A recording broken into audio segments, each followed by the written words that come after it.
नमस्कार दोस्तों, welcome back to our channel. Friends, मैं आप सबका अपने चैनल स्टॉक्स फॉर लाइफ पे बहुत स्वागत करता हूं। Welcome to STFL family. DFL members, बात की जाए मार्केट में आज अच्छी खासी गिरावट देखने को मिली और बैंक निफ्टी भी गाइस अच्छा खासा लुढ़कते हुए दिखाई पड़ा। और दोस्तों, अगर आप देखें सीरियसली तो लास्ट 3 महीने की ये वन ऑफ द ग्रेटेस्ट आप गिरावट पकड़ सकते हैं। तो जी हाँ दोस्तों, कोई भी गिरावट अगर होती है तो इसके पीछे होती है कुछ कोई मोटी वजह। तो जी हाँ दोस्तों, मार्केट में आज जो गिरावट हुई है इसके पीछे भी एक रीज़न है। ऑफकोर्स तेज़ी के पीछे भी एक रीज़न होती है, लेकिन दोस्तों हमें अपनी रणनीति क्या बनानी है और हमें इधर पे क्या मूव लेना है, और साथ ही साथ दोस्तों निफ्टी कहाँ पे आके एक सपोर्ट ले सकता है। क्योंकि दोस्तों अगर मार्केट में ही गिरावट होगी तो आपका पोर्टफोलियो भी नहीं बचेगा। ऑफकोर्स दोस्तों मेरे पोर्टफोलियो में भी आज गिरावट थी, और ऑफकोर्स अगर आप मार्केट में नए हैं, मार्केट में 3-6 महीना हुआ है, तो ऑफकोर्स आज गिरावट आपको थोड़ा पैनिक की होगी। लेकिन दोस्तों एज सच उतनी कोई घबराने वाली बात नहीं है, क्योंकि मार्केट में ये चलते रहता है। लेकिन ये ध्यान रखना है कि मार्केट में गिरावट क्यों हो रही है, और जो शॉर्ट टर्म निवेशक है वो क्या करें, और जो लॉन्ग टर्म निवेशक है उनको क्या करना चाहिए, सब कुछ डिस्कस करूंगा। चैनल फर्स्ट टाइम होंगे सब्सक्राइब कर सकते हैं इस तरह क्वालिटी कंटेंट को सबसे पहले एक्सेस करने के लिए। Now without delaying any for time, let's begin. इस निफ्टी बहुत दिनों से अच्छी खासी तेजी पे दिखाई पड़ रहा था, तो 16,000 के आसपास दोस्तों निफ्टी को एक अच्छा खासा रेजिस्टेंस हमें देखने को मिल रहा है। आज नियरली दोस्तों अगर आप देखें 200 पॉइंट की गिरावट थी। सेंसेक्स की बात की जाए तो उसमें भी दोस्तों हमें 500 अंकों से ज़्यादा एक गिरावट देखने को मिली, और बैंक निफ्टी दोस्तों आज बहुत लुढ़का। उसके पीछे का आपको रीज़न पता है, फिर भी बताऊंगा दोस्तों। अगर आप देखें तो आज खुलते ही मार्केट एक गैप डाउन ओपनिंग करता है। अगर आप देखें जो प्रीवियस क्लोज थी वो कितनी थी गाइस, 15,923 के आसपास। तो मार्केट को एक ऑफकोर्स एक नेगेटिविटी चाहिए जहां पे एक प्रॉफिट बुकिंग हो, शॉर्टर्स को बहाना मिले, और खोलते ही मार्केट आज डाउन में देखने को मिला। उसके बाद फिर से लास्ट के सत्र है दोस्तों, उधर पे थोड़ी गिरावट एक्सट्रीम हो गई। इसके पीछे का जो सबसे प्रमुख कारण दोस्तों वो है बैंक निफ्टी। सेंसेक्स की बात की जाए, निफ्टी की बात की जाए, उसमें दोस्तों बैंक और NBFC एक अच्छा खासा वेटेज रखते हैं। और बताया गया इसके सैटरडे को नंबर्स आए थे किसके, HDFC बैंक के। नंबर्स की बात की जाए तो एस्टीमेट को बीट नहीं कर पाए थे।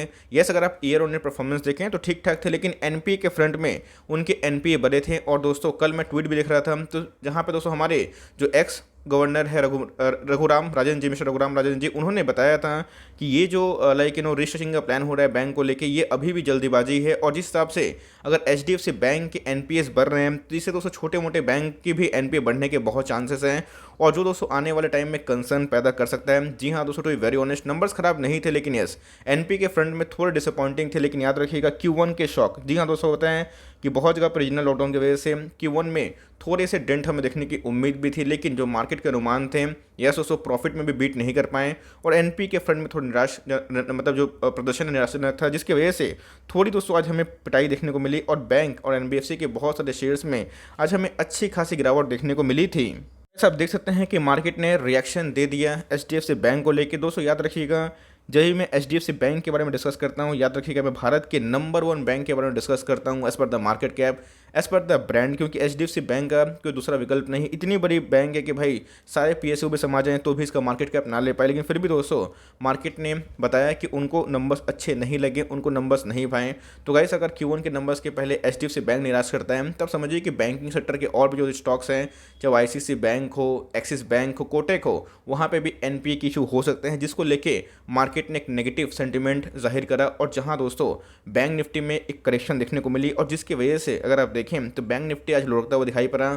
और जो दोस्तों निफ्टी में अच्छा खासा वेटेज लेकर रखता है वो उसी वजह से दोस्तों हमें थोड़ी सी आज पिटाई देखने को मिल चुकी है। जैसे अगर आप देखें तो बैंक निफ्टी में आज करीबन 700 पॉइंट का गिरावट देखने को मिला, करेक्शन। तो ऑफकोर्स दोस्तों ये एक नेगेटिव बात है शॉर्ट टर्म के लिए, लेकिन लॉन्ग टर्म के लिए याद रखिएगा हमने दोस्तों इसके पहले कोविड का भी वॉर देखा है, एक मार्केट क्रैश भी देखा है। तो यस मार्केट पटरी पे आ रही है, लेकिन इसके साथ साथ कुछ ग्लोबल कंसर्न भी है, जिसकी वजह से मार्केट ने आज नेगेटिव रिएक्शन दिया। ये तो हो गया दोस्तों हमारा अंदरूनी मामला। अब जो विदेश से मामला निकल के आ रहा है उसको भी एक बार डिस्कस कर लेते हैं। अगर आप देखें ग्लोबल क्यूज़ भी हमें सपोर्टिव देखने को नहीं मिले। अगर दोस्तों ग्लोबल क्यूज़ थोड़े सपोर्टिव होते तो मार्केट में आज थोड़ी रिकवरी होती, लेकिन जैसे मैं बताया कि मार्केट हमेशा नहीं भागता है, मार्केट गिरता है, भागता है, गिरता है, भागता है, सुख दुख मार्केट का एक पहिया है। लेकिन इसी बीच में अगर आप देखें डो जोन्स का दोस्तों फ्यूचर अगर आप देखें तो यस अभी भी दोस्तों 1% की गिरावट देखने को मिल रही है। लास्ट फ्राइडे की बात की जाए तो उसमें भी हमें गिरावट देखने को मिल चुकी थी। ऐसा नहीं है कि सिर्फ डो जोन्स में ही गिरावट है। अगर आप देखें नैस्डैक जो उनका इंडेक्स में आता है, FTSE की बात की जाए, चाहे वो CSE की बात की जाए, डैक्स की जर्मनी की बात की जाए, आप देख सकते हैं कि आज हमें ग्लोबल मार्केट भी लुढ़कता हुआ दिखाई पड़ रहा है। तो यस दोस्तों हमें जो बैंक निफ्टी थी उसने सपोर्ट नहीं दिखाया, लेकिन यस मार्केट में जो ग्लोबल न्यूज़ हैं उसका भी इम्पैक्ट आते हुए देखने को मिल रहा है, और जिसकी वजह से जितने भी यूरोपियन कंट्रीज है उसमें भी दोस्तों हमें गजब की प्रॉफिट बुकिंग देखने को मिल चुकी है।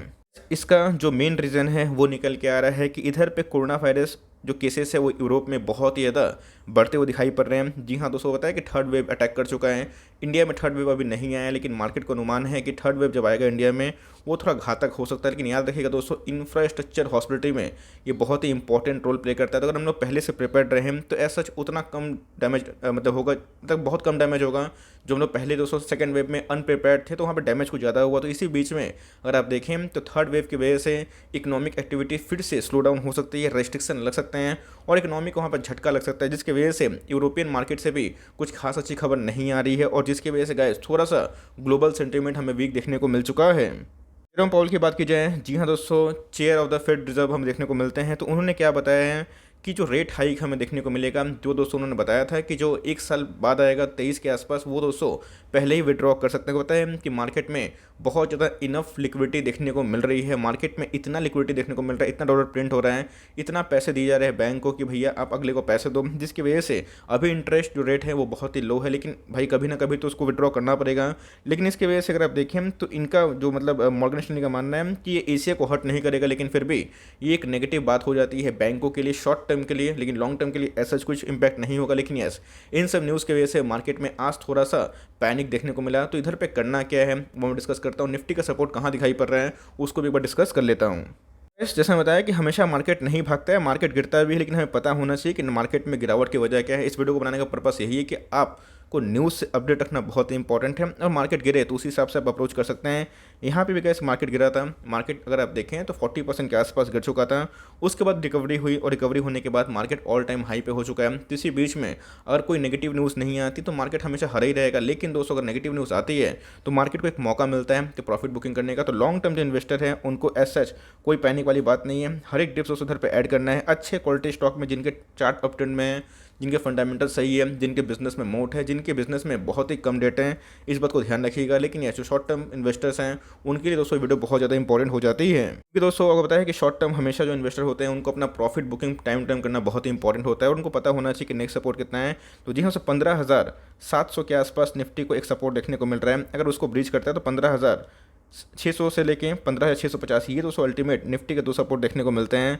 तो यहाँ पे दोस्तों अगर आप निफ्टी को पाते हैं, निफ्टी में गिरावट अगर होती है जो कभी ना कभी तो होगी, वहाँ पे गाइस आपको ज़रूर अच्छे स्टॉक से बाइंग करने चाहिए। अभी भी दोस्तों ट्रेंड चेंज नहीं हुआ है, लेकिन यस बैंक और एनबीएफसी अगर मूड खराब करेगा तो ऑफकोर्स थोड़ी वीकनेस होगी। लेकिन जैसे बताया कि लॉन्ग टर्म में हमने बहुत ज़्यादा एक ट्रेंड देखे हैं, मार्केट को इकोनॉमी को गिरते हुए भी देखा है, लेकिन अच्छे स्टॉक होते हैं तो बाउंस बैक ज़रूर करते हैं। तो लॉन्ग टर्म इन्वेस्टर्स परेशान ना हो, पैनिक ना हो और अपने पोजीशन को कंटिन्यू करें। और जो शॉर्ट टर्म इन्वेस्टर्स हैं उनको मैं एक ही बात बोलना चाहूँगा, टाइमली अपने प्रॉफिट को बुक करें। आपका टारगेट अगर हिट होता है 8% के आसपास, आप 12% पे हैं तो कम से कम 60 से 70% प्रॉफिट बुक करके चले, वरना आपको जो 12% है वो नेगेटिव में भी आ जाएगा। यही दोस्तों मार्केट में हमें देखने को मिलता है।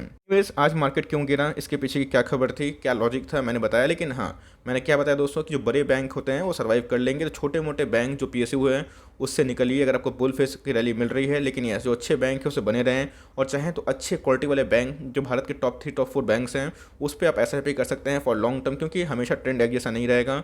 आने वाले 6 महीने साल भर में ऑफकोर्स ट्रेंड चेंज होगा और उधर पे बैंक निफ्टी रोल करेगा। तो मेरे हिसाब से अच्छे बैंक पे आप बने रहें और फॉर लॉन्ग टर्म ऐसा कोई पैनिक वाली बात नहीं है। जितना गिरे उतना उठाइए और उसके बाद अगर गिरावट होती है तो हम लोग रणनीति क्या होगी मैं बता दूंगा। लेकिन यही सब न्यूज़ थे जिसका अपडेट होना आपके लिए बहुत ही इंपॉर्टेंट है।